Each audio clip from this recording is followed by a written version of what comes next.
Nouvel épisode de divertissement dans un fauteuil pour cause de confinement. Aujourd'hui, Jean Cocteau avec le menteur. J'aime la vérité. Seulement la vérité, elle ne m'aime pas. Voilà la vérité vraie, la vérité ne m'aime pas.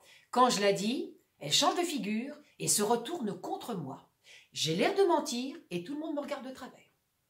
Si on me demande quelque chose, je vais dire ce que je pense, je vais dire la vérité. La vérité me dément. Alors je ne sais pas ce qui se passe, je suis pris d'une espèce d'angoisse, de peur, de crainte d'être ridicule, et je mens, ça y a pas à revenir là-dessus. Et puis, une fois un pied dans le mensonge, faut que tout le reste y passe. Oh, c'est pas commode, je vous assure. Si j'aime, j'ai dit je n'aime pas, et si je n'aime pas, je dis que j'aime. Vous voyez les suites? Oh, ce serait si facile de dire la vérité. Mais c'est un luxe de paresseux. On est sûr de ne pas se tromper après, de ne pas avoir d'embêtement. Car le mensonge n'est pas une pente abrupte. Ce sont des montagnes russes qui vous emportent et vous coupent le souffle, qui vous arrêtent le cœur et vous le nouent dans la gorge.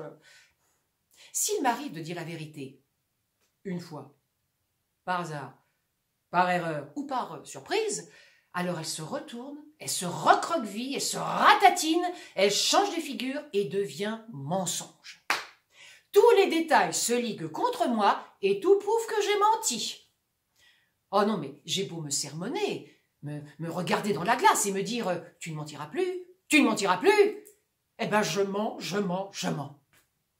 Pourtant j'ai horreur du mensonge. Oh, le mensonge vous entraîne toujours vers un tas d'embêtements invraisemblables. On bute, on trébuche, on tombe et tout le monde se moque de vous. Non mais je changerai, je trouverai le moyen de ne plus mentir, de sortir de cet embarras épouvantable qu'on appelle le mensonge. Oh, on dirait une chambre pas faite. La nuit, avec des bouts de fil de fer barbelés, puis des couloirs. Oh non, je changerai, je guérirai, j'en sortirai. D'ailleurs, je vous en donne la preuve. Ici, en public, je m'accuse de mes crimes et j'avoue mon vice. Et n'allez pas croire que ça m'amuse d'avouer mon vice. Et que ce n'est pas le comble du vice que ma franchise. Oh non, j'ai honte, j'ai honte. Oh non, je déteste le mensonge. Et j'irai jusqu'au bout du monde pour ne pas être obligée de faire cette confession. Et vous? Est-ce que vous dites la vérité? Hein? Vous devez mentir et croire que vous ne mentez pas. Oh, vous profitiez de ma franchise pour cacher vos mensonges. Oh, c'est facile d'accuser les autres, de les mettre en mauvaise posture.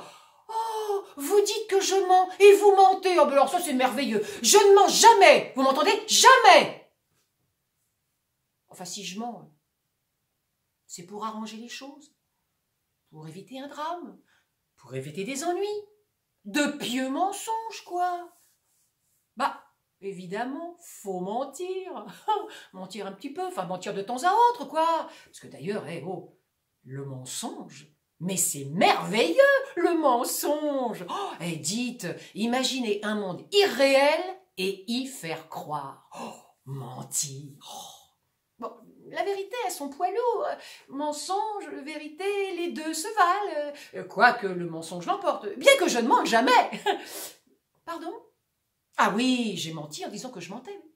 Mais pardon, ai-je menti en disant que je mentais?